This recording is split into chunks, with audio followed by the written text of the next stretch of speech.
Hi welcome to my channel. இன்றைக்கி இந்த மாதிரி பழைய ஷர்ட் எடுத்துக்கோங்க.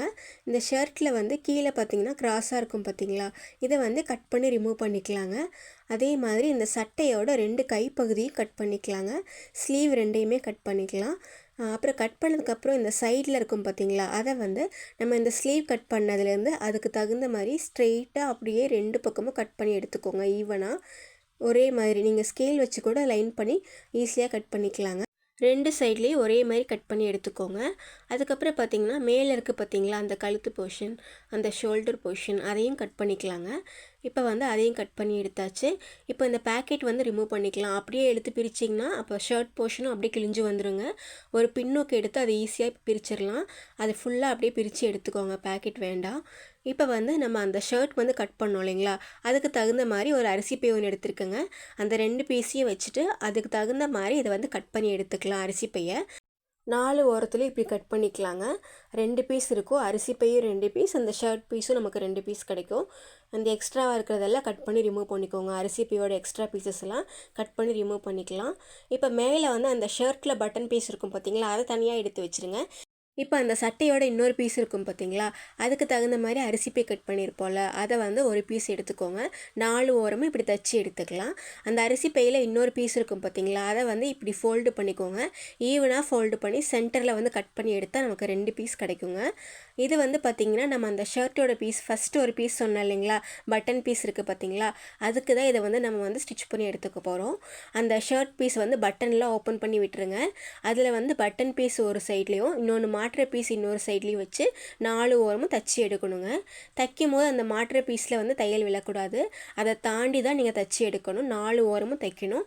அதே மாதிரி பட்டன் பீஸும் அதே மாதிரி பட்டன் பீஸில் முன்னாடி தைக்கக்கூடாது, அதை தாண்டி வந்து அந்த அரிசி பையை வச்சுட்டு 4 ஓரமும் காமிக்கிறேன் பாருங்கள். பட்டனுக்கு கீழே அது கீழே வந்து இந்த மாதிரி 4 ஓரமும் தச்சு எடுத்துக்கணுங்க.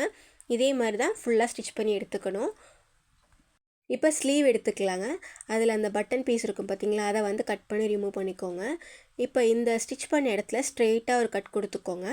இப்போ நமக்கு ஒரு பீஸ் பெருசாக கிடைக்கும். இதே மாதிரி இன்னொரு ஸ்லீவையும் இதே மாதிரி கட் பண்ணி எடுத்துக்கோங்க. இப்போ 2 பீஸையும் ஒட்டுக்கா வச்சுக்கோங்க. ஒன்றுக்கு மேலே ஒன்று வச்சுட்டு இதுக்கு ஒரு மீடியம் சைஸ் பிளேட் எடுத்திருக்கேன். ஒரு ஓரமாக வச்சு ரவுண்டாக ஃபஸ்ட்டு மார்க் பண்ணிக்கோங்க. கீழே கொஞ்சம் கேப் இருக்கட்டுங்க. இந்த ரவுண்டாக மார்க் பண்ணி அதை மட்டும் கட் பண்ணி எடுத்துக்க போகிறோம். இது சென்டரில் பார்த்திங்கன்னா நமக்கு 10 இன்ச் இருக்க மாதிரி இருக்கணுங்க. இதை வந்து 2 பீஸ் வந்து ரவுண்டாக கட் பண்ணி எடுத்துக்கலாம். இப்போ கட் பண்ணதுக்கப்புறம் பார்த்திங்கன்னா இது ஒரு பழைய ஸ்டிக் பேக் தான் எடுத்திருக்கேன். இதை வந்து அதுக்கு தகுந்த மாதிரி 2 பீஸாக கட் பண்ணி எடுத்தாச்சு. இப்போ நான் காமிக்கிற மாதிரி அந்த பைக்கு மேலே இந்த ஷர்ட்டை வச்சுட்டு அப்படியே அந்த ரவுண்டாக அப்படியே ஸ்டிச் பண்ணி எடுத்துடணுங்க. அவ்வளோதான். இப்போ வந்து எக்ஸ்ட்ராவாக இருக்குது பார்த்தீங்களா, அது கட் பண்ணதுக்கப்புறம் கீழே வந்து ஸ்ட்ரெயிட்டாக ஒரு அப்படியே லைன் மாதிரி கட் பண்ணி எடுத்துக்கோங்க. லென்த்தாக 2 பீஸ் இருக்கும். அப்புறம் இந்த எக்ஸ்ட்ராவாக இருக்க பீசஸ் எல்லாம் ஒரு 3 இல்லை 4 இன்ச் இருக்க மாதிரி கட் பண்ணி எடுத்துக்கோங்க. இது ஒன்றோட ஒன்று வச்சு ஜாயின் பண்ணால் நமக்கு லென்த்தாக ஹேண்டிலுக்காக தான் நம்ம இதை அட்டாச் பண்ணுறோம். இது ஒன்று அட்டாச் பண்ணி எடுத்துக்கோங்க. நமக்கு 2 பீஸ் வரணும் ஹேண்டிலுக்காக. அதே மாதிரி இதில் எவ்வளோ பீஸ் வந்தாலும் இப்படி ஒவ்வொன்றா அப்படியே ஜாயின் பண்ணி எடுத்துக்கலாங்க. இப்போ வந்து நான் ஷர்ட்டை வந்து எப்படி நம்ம ஸ்டிச் பண்ணணும்னு காமிக்கிறேன். அந்த ஃபஸ்ட்டு அந்த பட்டன் பீஸ் இருக்குது பார்த்தீங்களா, அதுக்கு அடியில் அரிசி பை வச்சுட்டு அந்த பட்டன் பீஸ் தாண்டி இந்த 4 ஓரமும் அப்படியே தச்சு எடுத்துக்கணுங்க. ஃபுல்லாக ஸ்டிச் பண்ணி முடிச்சதுக்கப்புறம் எக்ஸ்ட்ராவாக இருக்க அந்த போர்ஷன்லாம் இப்படி கட் பண்ணி எடுத்துக்கோங்க. இது ஸ்டிச் பண்ண மாதிரி தாங்க அந்த பட்டன் மாட்டுற பீஸும் ஸ்டிச் பண்ணணும். இப்போ வந்து இன்னொரு பீஸ் இருக்குது பார்த்தீங்களா, அது 4 ஓரமும் தச்சு எடுத்தாச்சு. இப்போ இது எல்லாமே ஸ்டிச் பண்ணி முடிச்சதுக்கப்புறம் நல்ல சைடும் உள்ளே இருக்க மாதிரி இப்படி வச்சுக்கோங்க. ஃபஸ்ட்டு வந்து அந்த பட்டன் மாட்டுற பீஸ் வச்சுட்டு அதுக்கு மேலே பட்டன் பீஸ் வர மாதிரி பார்த்துக்கோங்க. அதுக்கப்புறம் இந்த 2 சைட்லேயுமே ஸ்ட்ரெயிட்டாக ஒரு தையல் போட்டுக்கணுங்க. அவ்வளோதான். இது ஸ்டிச் பண்ணால் ஈஸியாக முடிஞ்சிடும். நான் திரும்பவும் சொல்கிறேன், இந்த பட்டன் பீஸ் வைக்கிறதுக்கு முன்னாடி அது மாட்டுற பீஸ் தான் ஃபஸ்ட்டு வைக்கணும். அதுக்கு மேலே தான் இந்த பட்டன் பீஸ் வைக்கணும். இப்போ இந்த 2 சைட்லேயும் ஸ்டிச் பண்ணதுக்கப்புறம் அந்த ரவுண்ட் பீஸ் இருக்குது பார்த்தீங்களா, அதையும் வந்து நம்ம தச்சு எடுத்துக்கலாம். அதுக்கப்புறம் எக்ஸ்ட்ரா வந்த போர்ஷனை கட் பண்ணிக்கலாம். அப்புறம் ஹேண்டிலுக்காக ஸ்லீவ்லேருந்து கட் பண்ணோம் பார்த்தீங்களா, நல்லா லென்த்தாக பீஸு, இது வந்து ஒன்றோட ஒன்று ஜாயின் பண்ணிக்கோங்க. அட்டாச் பண்ணதுக்கப்புறம் 2 பீஸ் நமக்கு வேணுங்க ஹேண்டிலுக்கு. இந்த மாதிரி எடுத்துக்கோங்க. இதை வந்து ஃபஸ்ட்டு 2 பக்கமும் நான் காமிக்கிற மாதிரி ஃபோல்டு பண்ணிவிட்டு எகைன் ஒரு பக்கம் ஃபோல்டு பண்ணி ஸ்ட்ரெயிட்டாக ஒரு தையல் போட்டு அவ்வளோதாங்க. இதே மாதிரி 2யுமே நம்ம தச்சு எடுத்துக்கலாம். இதோட லென்த்து வந்து 27 இன்ச் இருக்கிற மாதிரி பார்த்து எடுத்துக்கோங்க. இப்போ வந்து ஹேண்டில் வந்து நம்ம இதில் அட்டாச் பண்ணணும். இப்போ நான் காமிக்கிற மாதிரி அந்த பட்டன் சைட்லேருந்து 6 இன்ச் மார்க் பண்ணிக்கோங்க. அந்த 6 இன்ச்லேருந்து 3 இன்ச் மார்க் பண்ணணும். இந்த பக்கம் எப்படி மார்க் பண்ணமோ சேம் அதே மாதிரி தான் இன்னொரு சைடும் அதே மாதிரி மார்க் பண்ணிக்கோங்க. இப்போ இந்த ஹேண்டில் எடுத்து நான் காமிக்கிற மாதிரி ஃபஸ்ட்டு ஒரு சின்ன ஃபோல்டு பண்ணி அந்த மார்க் பண்ணதுக்கு மேலே வச்சு ஒரு இன்ட்டு மாதிரி ஸ்டிச் பண்ணி எடுத்துக்கோங்க.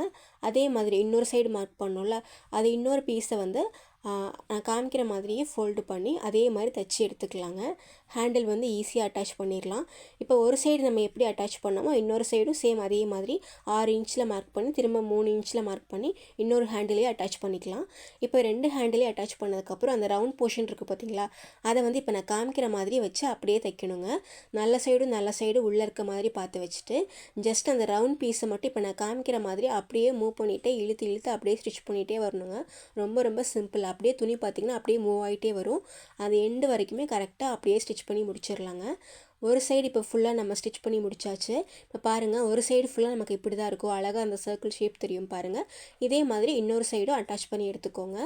அவ்வளோதான். இது ஃபுல்லாக அட்டாச் பண்ணி முடிச்சதுக்கப்புறம் இப்போ நல்ல சைடு வந்து வெளியே திருப்பி காமிக்கிறேன் பாருங்கள். நம்ம இதை வந்து ட்ராவல் பேக்காக யூஸ் பண்ணிக்கலாங்க. இதுக்குள்ளே நிறையா கிளாத்ஸ் வந்து உள்ளே வைக்க முடியுது. ரொம்ப ஈஸியாகவும் இருக்குது எடுக்கிறதுக்கு. இப்போ எங்கேயாவது நம்ம ட்ராவலுக்கு எடுத்துகிட்டு போகணுன்னா கூட இந்த மாதிரி பேக்கை யூஸ் பண்ணிக்கலாம். உங்கள்கிட்ட வீட்டில் இருக்கிற வெறும் பழைய ஷர்ட்டை வச்சு எந்த ஜிப்பு எதுவுமே யூஸ் பண்ணாமல் ரொம்ப சிம்பிளாக நீட்டாக நம்மளே பார்த்திங்களா ஒரு சூப்பராக ஒரு பேக் ரெடி பண்ணிட்டோம். உங்களுக்கு இந்த வீடியோ பயனுள்ளதாக இருக்கும் நம்புகிறேன். லைக் பண்ணுங்கள், மறக்காமல் சப்ஸ்கிரைப் பண்ணுங்கள். வீடியோ பார்த்ததுக்கு நன்றி.